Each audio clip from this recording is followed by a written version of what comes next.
खुलुमबाय बेयो बड'लेण्ड इंखं टेलिभिजन दिनै 1 फेब्रुवारि 2022 मंगलबार खालि सानसेनि बरादखौ नोंथांमोननि खाथियाव लाबोदों आं सदानन्द दैमारिया।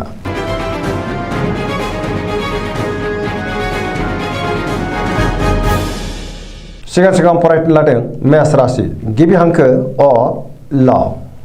दिनैनि साना मोजां आरो गाज्रिनि गेजेरजों बाबेनलांगोन। मोजां आरो गाज्रिखौ सायख'नो रोंनाय नङा। गोसोआव नेगेटिभ साननाय फैगोन। गुबुननि थाखाय नाङा फाङा जेंनायाव गोग्लैनांनोबो हागौ। गोबां रोखोमनि जेंना जेंनाजों मोगा मोगि जानांनो हागौ। गोसोखौ दिनै जोबोर उसुखुथु मोनगोन। मावनो लानाय खामानिखौ मावफुंनो गोब्राब जागोन। गोबां रोखोमनि हेंथा नुजाफैगोन। देहाया दिनै बारा मोजां थानाय नङा। रांखावरियाव मोजां, नाथाय अब्लाबो खरसायाबो बांगोन। बेफार फालांगियाव मोजां होनजायो। समाजाव मान मोनगोन। न'खराव दिनै अननानै फैगोन। लाइमोनफ्रा जोबोर रमान्टिक जागोन। फरायसाफ्रा फरायनायाव गोसो दुंखांगोन आरो मोजां फिथाइ मोनगोन। धोरोमारि बिथिङावबो गोसो दुंखांगोन।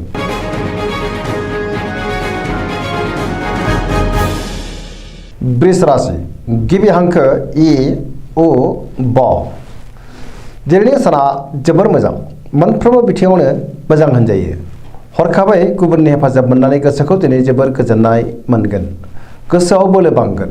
मावनो लानाय खामानिखौ थि समावनो आरो गोरलैयैनो मावफुंनोबो हागोन। समाजाव गोबां मान मोनगोन। रांखावरियाव दिनै जोबोर मोजां होनजायो। मोननो गोनां धोनखौ मोननो हागोन। आरजिनाय धोनखौबो दोनथुमनो हागोन। बेफार फालांगियाव जोबोर मोजां मुलाम्फा मोनगोन। आयाबो बांगोन। बहाबा थाङोब्ला दिनै जोबोर मोजां आरो मोजाङैनो हान्थिनोबो हागोन। न'खराव दिनै बिसि फिसायनि गेजेराव अननानै फैगोन। देहाया मोजाङैनो थागोन। लाइमोनफोरनि गोसोआ दिनै जोबोर रमान्टिक जागोन आरो गावबा गावनि गोसोनि साननायफोरखौ फोरमायलायनोबो हागोन। बहानिफ्रायबा मोजां खौरां फैनो हागौ। फरायसाफ्रा फरायनायाव गोसो दुंखांगोन। पजिटिभ एनार्जिनि गोहोमबो गोग्लैगोन। गोसोनि साननाय आरो लुबैनाया मोगथाङाव जाफुंगोन। सरासनस्रायै दिनै साना जोबोर मोजां आरो मोजाङैनो बारग'लांगोन।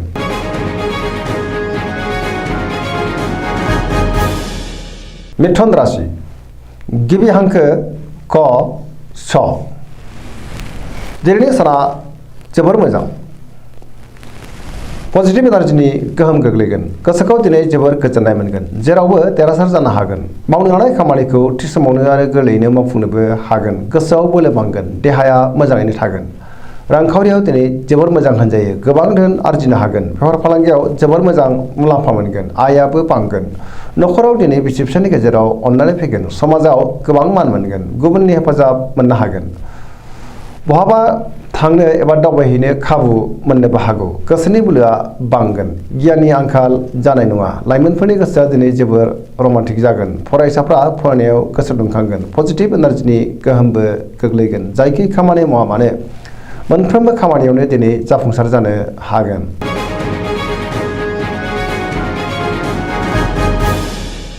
कर्कट राशि गिबि हांखो ड ढ ह।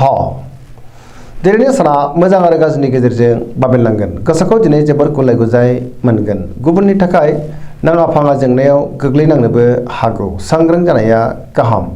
मावनो लानाय खामानिखौ मावफुंनो हागोन। रांखावरियाव मोजां। बेफार फालांगियावबो मोजां होनजायो। आरजिनाय धोनखौबो दोनथुमनो हागोन। देहाया दिनै मोजाङैनो थागोन। गुबुननि हेफाजाब मोनगोन। गुबुननि गोसोखौ बोनो हागोन। न'खराव दिनै बिसि फिसायनि गेजेराव अनलायनाय फैगोन। गोसोनि साननायफोरा जाफुंगोन। समाजाव बयजोंबो गोरोबनानै थानो रोंगोन। लाइमोनफोरनि गोसोआ दिनै जोबोर रमान्टिक जागोन। फरायसाफ्रा फरायनायाव गोसो दुंखांगोन आरो मोजां फिथाइ मोनगोन।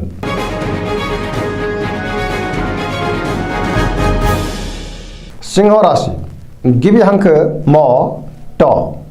दिनैनि साना जोबोर मोजां। बयजोंबो गोरोबनो रोंगोन। गियाननि आंखाल जानाय नङा। गोसोखौ दिनै जोबोर गोजोननाय मोनगोन। सोरबा गोजाम लोगोजों बहाबा लोगो मोनज्लायनोबो हागौ। मावनो लानाय खामानिखौ थि समावनो आरो गोरलैयैनो मावफुंनोबो हागोन। गोसोआ दिनै जोबोर रमान्टिक जागोन। रांखावरियाव जोबोर मोजां। गोबां धोन आरजिनो हागोन। नाथाय अब्लाबो खरसायाबो बांगोन। बेफार फालांगियाव मोजां होनजायो। न'खराव दिनै गोजोनै थागोन। गोसोनि बोलोआ बांगोन। समाजावबो गोबां मान मोनगोन। गुबुननि गोसोखौ बोनो हागोन। लाइमोनफोरनि गोसोआ दिनै जोबोर रमान्टिक जागोन। बहानिफ्रायबा मोजां खौरां फैनोबो हागौ। फरायसाफ्रा फरायनायाव गोसो दुंखांगोन आरो मोजां फिथाइ मोननोबो हागोन।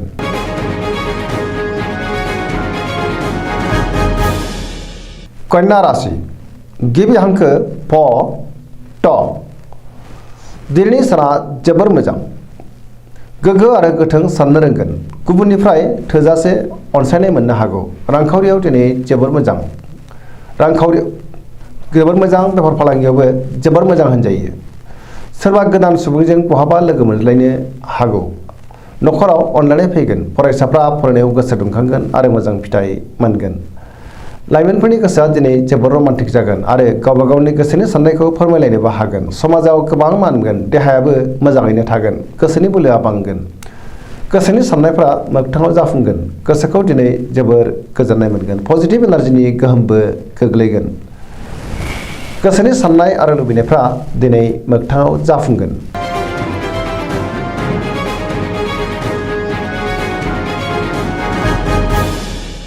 तुला राशि गिबि हांखो र ट दिनैनि साना मोजां आरो गाज्रिनि गेजेरजों बाबेरलांगोन गोसोखौ दिनै जोबोर उसुखुथु मोनगोन गोसोआव जिंगा फैनो हागौ मानिबा जाहोनाव गोसोखौ जोबोर आला-खालाबो मोनगोन सोरजोंबा रायखोमा जानोबो हागौ सांग्रां जानाया गाहाम मावनो लानाय खामानिखौ मावफुंनो गोब्राब जागोन गोसोनि बोलोआ लोरबां जागोन गोसोनि साननायफ्रा देबोरबो नांनो हागौ देहाया दिनै मोजाङैनो थागोन रांखावरियाव मोजां मोननो गोनां धोनखौ मोननो हागोन आरजिनाय धोनखौबो दोनथुमनो हागोन बेफार फालांगियावबो मोजां होनजायो न'खराव बिसि फिसायनि गेजेराव अननानै फैगोन समाजावबो मान मोनगोन गुबुननि थाखाय नाङा-फाङा जेंनायाव गोग्लैनांनोबो हागौ सांग्रां जानाया गाहाम बहाबा हान्थियोब्ला लामा सामायाव सांग्रां जानांगोन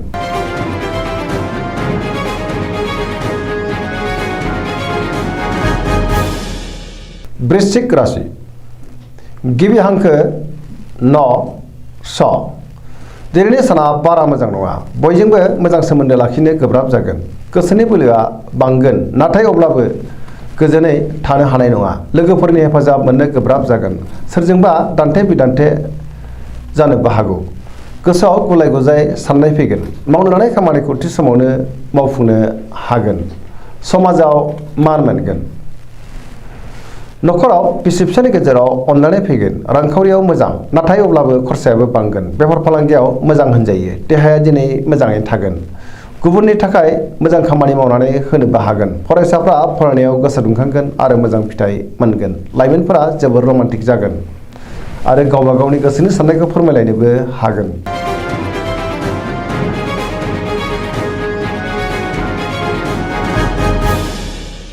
धनु राशि गिबि हांखो ढ फ भ दिनैनि साना जोबोर मोजां गुबुननि हेफाजाब मोननानै गोसोखौ दिनै जोबोर गोजोननाय मोनगोन गोसोआव पजिटिभ साननाय फैगोन पजिटिभ एनार्जिनि गोहोमबो गोग्लैगोन सोरजोंबा मोजां मोनजागोन गोसोनि बोलोआ बांगोन धोरोमारि बिथिङावबो गोसो दुंखांगोन मावनो लानाय खामानिखौ थि समावनो आरो गोरलैयैनो मावफुंनो हागोन सिगांनि बबेबा आद्रा खामानिखौबो दिनै मावफुंनो हागोन बहानिफ्रायबा माबा नङा माबा मोनसे मोजां खौरां फैनो हागौ रांखावरियाव दिनै जोबोर मोजां नाथाय अब्लाबो खरसायाबो बांगोन बेफार फालांगियावबो जोबोर मोजां होनजायो देहाया दिनै मोजाङैनो थागोन न'खराव अननानै फैगोन लाइमोनफोरनि गोसोआ दिनै जोबोर रमान्टिक जागोन आरो गावबा गावनि गोसोनि साननायफोरखौ फोरमायलायनोबो हागोन फरायसाफ्रा फरायनायाव गोसो दुंखांगोन आरो मोजां फिथाइ मोननोबो हागोन सरासनस्रायै दिनै साना जोबोर मोजां आरो मोजाङैनो बारग'लांगोन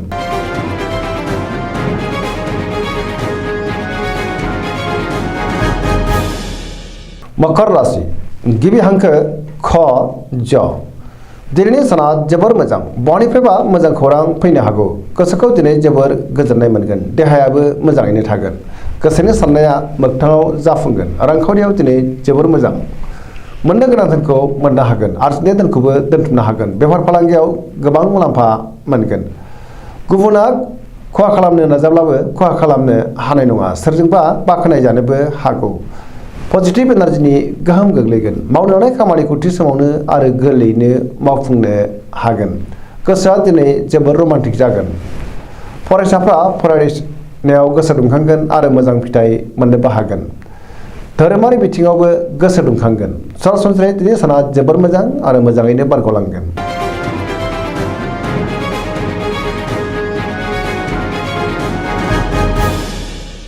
कुम्भ राशि गिबि हांखो ग स स दिनैनि साना बारा मोजां नङा, गोसोनि बोलोआ लोरबां जागोन, सोरबाया थगायनो नाजागोन, देहाया बारा मोजां थानाय नङा, गगा बायदिसिना रोखोमनि बेरामजों खस्थ' मोननांनो हागौ। गोसोखौ दिनै जोबोर गुलाय गुजायबो मोनगोन। मावनो लानाय खामानिखौ थि समावनो मावफुंनो हागोन। बहानिफ्रायबा हरखाबै गाज्रि खौरां फैनो हागौ। समाजाव नाथाय मान मोनगोन। रांखावरियाव मोजां, गोबां धोन आरजिनोबो हागोन। बेफार फालांगियाव मोजां होनजायो। न'खराव बिसि फिसायनि गेजेराव अनलायनाय फैगोन। गोसोनि बोलोआ अब्लाबो नाथाय लोरबां जागोन। गोसोनि साननायफ्रा टेबोर नांनोबो हागौ। लाइमोनफोरनि गोसोआ दिनै जोबोर रमान्टिक जागोन।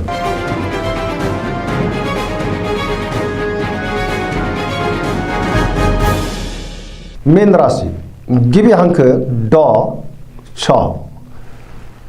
दिनैनि साना जोबोर मोजां। गोबां मोजां मोजां खाबु फैनो हागौ। माबा नङा माबा मोनसे मोजां खौरां मोनगोन। सोरनिबा सायाव गोबां फोथायनाय फैगोन। गोसोखौ दिनै जोबोर गोजोननायबो मोनगोन। गोसोनि बोलोआ बांगोन। देहाया मोजाङैनो थागोन। रांखावरियाव दिनै जोबोर मोजां, मोननो गोनांथारखौ मोननो हागोन। बेफार फालांगियावबो जोबोर मोजां मुलाम्फा मोनगोन। न'खराव बिसि फिसायनि गेजेराव अनलायनाय फैगोन। गुबुननि थाखाय मोजां खामानि मावनानै होनोबो हागोन। गोसोआ दिनै जोबोर रमान्टिक जागोन। गोसोनि साननायखौ गुबुननो फोरमायनोबो हागोन। पजिटिभ एनार्जिनि गोहोम गोग्लैगोन। गोसोनि लुबैनाया मोगथाङाव जाफुंगोन। सरासनस्रायै दिनै साना जोबोर मोजां आरो मोजाङैनो बारग'लांगोन। दिनैनि राशि फरायनाया एसेनोसै। जोबनायाव बेखौनो खावलायो जाहाथे नोंथांमोना सानफ्रामबो जोंनि बे बड'लेण्ड इंखं टेलिभिजनखौ नायबाय थायो आरो साबस्क्राइब खालामो। एसेनोसै, गोजोन्थों।